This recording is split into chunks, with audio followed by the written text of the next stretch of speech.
LeBron James mga boss nagbiro na itong NFL player daw na to ang kanyang ika-4 na anak. Ano nga ba yan nasabi ni LeBron James at bakit tuwang-tuwa rin siya matapos nga siyang tulungan dito nga na makatayo during sa laban ng Los Angeles Lakers at ng Houston Rockets. At ito LBJ nagpasalamat pa kay RJ Barrett matapos ngang ma-extend ng laban ng Cavs at Raptors sa Game 7.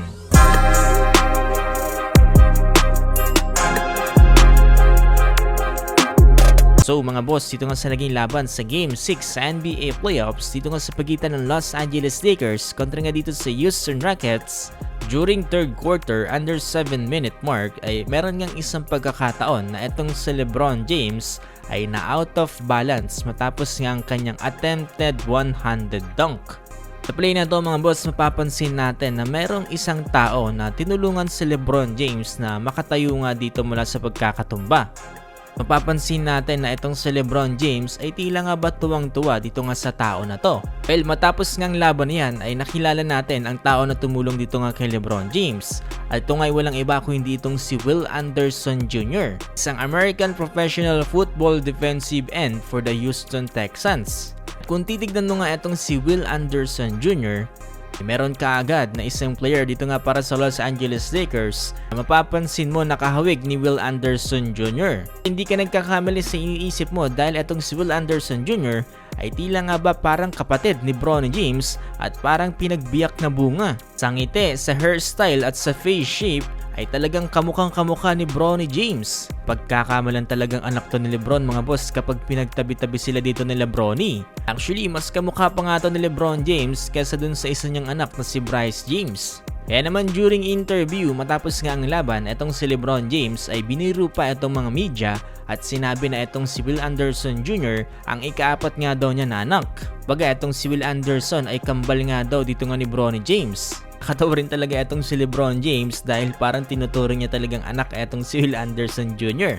Biglang kabig itong si LeBron James at no disrespect nga daw sa original na tatay at nanay dito nga ni Will Anderson Jr. Napaka-solid din nga daw na player dito nga ni Will Anderson Jr. at halos wala siyang masabi.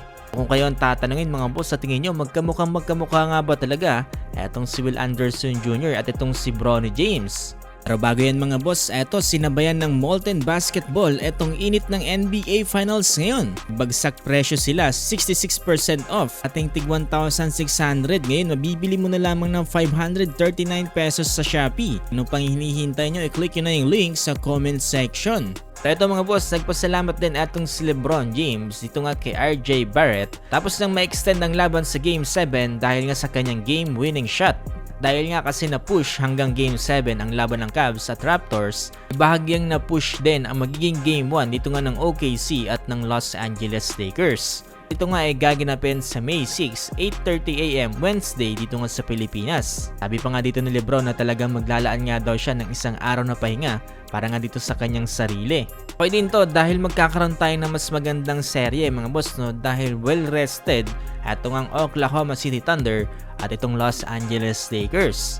Din kasi ang mga basehan minsan yung mas maagang natatapos na team ay mas nagkakaroon nga ng mas mahabang pahinga compared dun sa mga teams na umaabot hanggang sa Game 7 dahil matapos niyan ay talagang sabak na rin kaagad sila. Ayan mga boss, good luck dito nga sa magiging laban ng Los Angeles Lakers kontra nga dito sa Oklahoma City Thunder. Hopefully makapaglaro na rin itong si Luka Doncic dito nga sa semifinals dahil magiging malaking bagay talaga yan para nga dito sa Lakers. Dahil mind you mga boss no, hindi pa nanalo ng kahit isang beses etong Los Angeles Lakers dito nga sa OKC Thunder dito nga sa NBA regular season. So let's see kung ano nga bang strategy ang gagawin dyan ni Coach JJ Redick dito nga sa semifinals. Kikisuyo rin po sana ko mga boss na pakilike po itong ating video, pakifollow na rin po sana itong ating page dahil magiging malaking bagay po yan para sa ating channel. Maraming salamat po talaga sa inyo mga boss.